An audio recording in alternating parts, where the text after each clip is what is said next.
보신 것처럼 충북 청주 오송 지하차도 침수 사고는 갑자기 불어난 물에 하천이 범람을 했고 손쓸 틈 없이 이 침수 사고가 발생을 했습니다. 토목 전문가 모시고 왜 이런 사고가 발생했는지 또 막을 수는 없었는지 짚어보도록 하겠습니다. 김동균 홍익대 토목공학과 교수님 나오셨습니다. 안녕하세요. 주십시오. 이번 사고를 보면 이 차도를 지나던 차량이 이 대피할 틈도 없이 갑자기 물이 들이닥친 걸로 보입니다. 이 차도의 길이가 470m가 넘고 4차선, 꽤 넓은 차도입니다. 이 불과 3분 만에 이 충북도에 따르면 6만 톤의 물이 갑자기 넘어왔다고 하는데 이런 상황이 가능합니까? 네, 가능하죠. 최근에 이 원인은 기후 변화로 인해서 우리가 지금까지 어떤 설계를 할 때 오랜 기간의 자료를 가지고 통계 분석을 해서 그 설계 값들이 나오는데 네. 그 값들을 초월하는 강수량이 자주 더 많이 이렇게 발생하는 게 가장 큰 원인이라고 볼 수 있고요. 그걸로 인해서 하천의 수위가 불어나면은 제방은 흙으로 되어 있기 때문에 그 흙이 물을 만나면은 연약해집니다. 그러면서 무너져서 그 하천에서 원래는 바다로 배출되는 엄청난 물의 양이 그 하천으로 네. 주변으로 나오면서 옆에 있는 지하차도를 침수시킨 것으로 보입니다. 통상 지하차도 같은 경우에는 배수 시설이 갖춰져 있잖아요. 그런데 이제 네. 물이 넘어왔을 때 그게 제대로 작동을 할 수가 없을 정도의 물이 범람한 것으로 봐야 될까요? 네, 그죠. 20만에 지금 6만 톤 정도의 물이면은 어떤 시스템도 그거를 감당할 수는 없을 겁니다. 네, 그럼 사실 가장 현재적인 직접적인 원인은 근처에 있던 하천이 범람을 한 건데 네네. 아무래도 제방이 무너져서 이러한 사고가 발생했을 것이다라고 보는 게 현재로서는 가장 유력한 원인일까요? 100%죠. 그렇죠. 그렇게 많은 양의 물이 지하차도로 유입되려면은 제방 붕괴된 것 빼고는 이유가 없습니다. 1차적인 원인은. 네, 지금 현재 정확한 원인은 이제 지자체에서 혹은 네. 사고 관계 기관에서 조사를 해봐야겠지만 이 사고 인근 지점에 새 다리를 놓는 가교가 만들어져 있었고 네네. 그 구간에 임시로 제방을 쌓았는데 그 제방이 원래 있던 것보다 좀 낮게 쌓았다 이런 주장이 나오고도 있습니다. 네. 이런 임시로 만든 둑이 이 불어난 물을 견디지 못하고 좀 터졌을 가능성 아무래도 좀 염두에 두고 조사를 해봐야겠죠. 제 생각에는 거기가 정말로 임시로 만든 제방이 무너졌는지 아니면 거기서 좀 떨어진 곳에서 무너졌는지 그거를 좀 봐야 될 것 같습니다. 저는. 네. 사실 교수님 말씀하신 것처럼 조금 전에 말씀하신 것처럼 이 갑작스런 짧은 기간 동안에 비가 많이 내리는 그런 기후 변화 그런 것 때문에 이제 물이 그동안에 설계된 만큼의 양을 견디지 못하고 제방이 무너지고 또 그에 따라서 이제 지하차도까지 침수가 된 걸로 볼 수 있는데 사실 그렇게 되면 전국 곳곳에 있는 지방하천 주변에 있는 도로 혹은 지방하천 그 자체도 좀 위험하다고 봐야 되지 않을까요? 네, 지금 제가 관점에서는 우리나라의 홍수 관리 대책이 제방을 높게 싸서 제방이 안 무너지고 아예 침수가 안 나는 쪽으로 포커스가 맞춰져 있는데 근데 기후 변화는 반드시 작년도 그렇고 올해도 그렇고 제방을 어디서든 무너뜨릴 거고요. 네. 어디든지 또 도심 지역에 있는 반지하 주택도 침수를 시킬 것이기 때문에 침수를 아예 안 일어나게 하는 것보다는 침수가 일어난다고 가정을 하고 사망자가 발생하지 않도록 이런 비구조적인 대책에 많이 신경을 써서 지금 대책을 만들어야 됩니다. 사실 비슷한 사고가 지난해 포항에서 인근에 이제 강이 범람을 하면서 공동주택 지하 주차장이 순식간에 물이 들어차는 경우가 있지 않았습니까?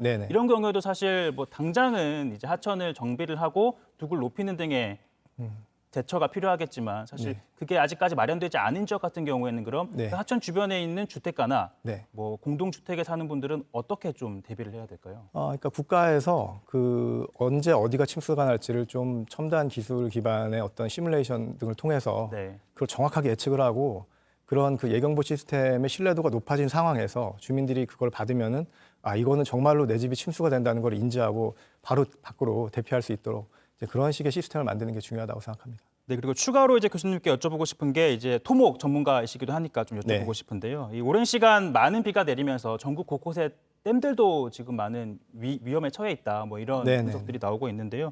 특히 충북 괴산댐 같은 경우에는 물이 한 3시간가량 넘쳤다고 합니다. 그래서 하류에 있는 지역 주민들이 대피를 했다고 하는데 사실 댐 같은 경우에는 이 수위가 가득 차기 전에 미리 좀 관리를 해야 되는 것 아닙니까? 네, 이제 관리라는 것도 이미 그 댐을 관리하는 수자원공사 측에서 이미 만들어놓은 계획들이 있습니다. 그래서 거기에 맞춰서 아마 수위를 낮춰놨을 텐데 댐 안에 들어있는 물을 많이 버렸을 텐데 이제 그거를 초월하는 강수가 기후 변화를 원인으로 해서 계속 발생하니까 이제 이런 상식을 네. 초월하는 상황이 발생하는 거죠. 사실 뭐 그럴 일은 없겠지만 네. 댐 자체는 뭐 강하게 건설이 됐겠죠. 토목 네네. 네. 뭐 기술에 의해서 뭐 네. 콘크리트로 건설이 되었을 것 같은데 네. 사실 일반 시민들은 그렇게 댐의 물이 범람을 했다라고 하면 네. 댐 자체가 뭐 무너지는 거 아니냐 뭐 그런 네. 걱정도 하는데 그럴 가능성은 없다고 봐야겠죠.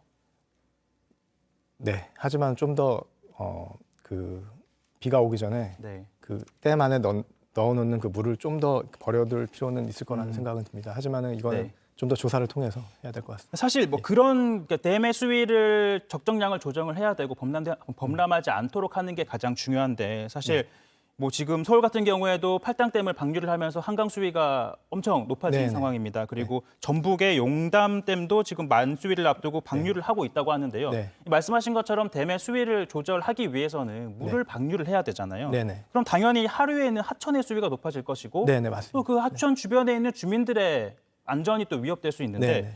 이건 또 어떻게 대비를 해야 되는 건가요? 이거는 뭐 아마 체계적으로 만들어져 있을 겁니다. 많은 양의 물을 방류하면은 그 하천 주변에 있는 주민들한테 우선적으로 통보가 와서 반드시 대피한 후에 네. 큰 양을 방류하는 경우에는 그렇게 방류 하기 같은 때문에. 경우에는 갑작스럽게 이루어지진 않고 인근 네. 주역 주민들이나 네. 이 하류 지역에 있는 주민들에게 먼저 예보가 간다. 그렇죠. 이런 당연하죠. 말씀이신 그거 거죠? 없이 하지 않을 겁니다. 아마. 네. 네.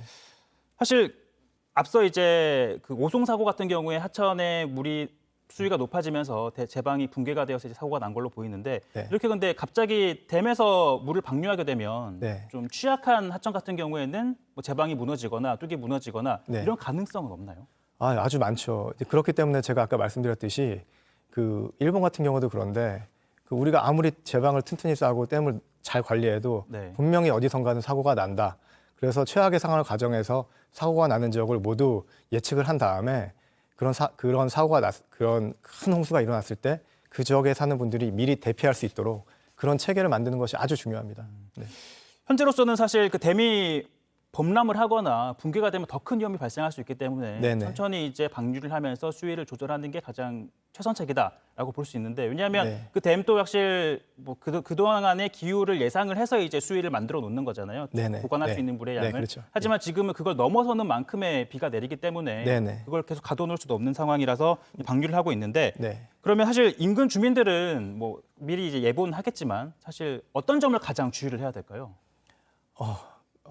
경보가 오면은 네. 이걸 좀 심각하게 받아들이실 필요가 있을 것 같습니다. 뭐 사실 네. 뭐 산사태나 네. 뭐 댐 네. 방류 예. 같은 것도 사실 네. 집에 있는 게 안전하다라고 생각을 할 수가 있는데 네. 그런 하류에 있는 예. 거주하는 주민들 같은 경우에는 예. 오히려 집에 머무는 게 더 위험할 수도 있을까요? 훨씬 더 위험하죠. 그렇기 때문에 그 지자체에서 그 주민들에게 경보를 드릴 때 지금 대피하지 않으면 매우 위험하기 때문에 반드시 대피하셔야 된다는 그런 뭐 심각한 그 문자를 좀 드릴 필요도 있다고 네. 생각합니다. 그 산사태가 지금 최근에 아까 현장에서도 취재 기자가 전해줬지만 사실 새벽에 뭐 관리를 사람들이 인지할 수 없는 시간에 갑자기 산이 무너지면서 네, 이제 집을 민가를 덮쳐서 이제 안타까운 사망 사고가 발생하기도 했는데 네, 사실 그런 산지에 거주하는 분들이나 혹은 그런 뭐 산사태와 마찬가지로 이제 인근 하천에 있는 하천 주변에 있는 거주하고 있는 주민들 같은 경우에는 이런 큰 뭐 폭우나 네, 뭐 이제 범람 위기가 있을 경우에는 집에 머물지 말고 네. 뭐 이제 동네에 있는 안전한 지역으로 대피를 해서 머무는 게 더 안전을 확보하는 게 우선적이다 그렇게 네, 볼 수 있습니다. 당연하고요. 그거를 좀 지자체에서 강하게 드라이브해서 좀 그런 일이 실제 실현될 수 있도록 네. 하는 게 아주 중요하다고 생각합니다. 네. 알겠습니다. 지금 사실 뭐 구체적인 충북 오송 사고 같은 경우에는 현재까지 계속 수색 작업이 이루어지고 있는데 사실 비가 계속 또 예고가 되어 있잖아요. 예, 예. 그런 경우에는 좀 어떻게 좀 임시 방편으로라도 네. 추가 사고를 막지 않기 위해서는 어떤 거를 해야 될까요? 그 뭐 하천 주변에 있는 모든 지하차도를 전 국가적으로 조사를 해서 비가 많이 오고 하천 수위가 어느 정도 수준에 올라가면은 그 지하차도를 지금부터라도 당장 차단해야 된다고 생각합니다. 아, 예. 사실 예. 근데 교통을 사실 바로 차단하는 것도 쉽지는 않지 않습니까? 근데 지하차도라는 것이 그 교통의 순환을 빨리 하려고 만든 거지 네. 그걸 이용하지 않는다고 해서 그 교통이 마비가 되는 건 아니기 때문에 저는 특히 뭐 하천 수위 바로 네. 지금 다 차단하자는 것이 아니라 네. 하천 수위가 높이 올라간 지역에 대해서는 반드시 그런 조치가 이루어져야 된다고 생각합니다. 네, 알겠습니다. 지금까지 이 폭우로 인한 제방 붕괴의 원인 등 또 그에 따른 피해를 줄이기 위한 행동 요령을 김동균 교수님과 함께 얘기 나눠봤습니다. 네, 감사합니다. 감사합니다.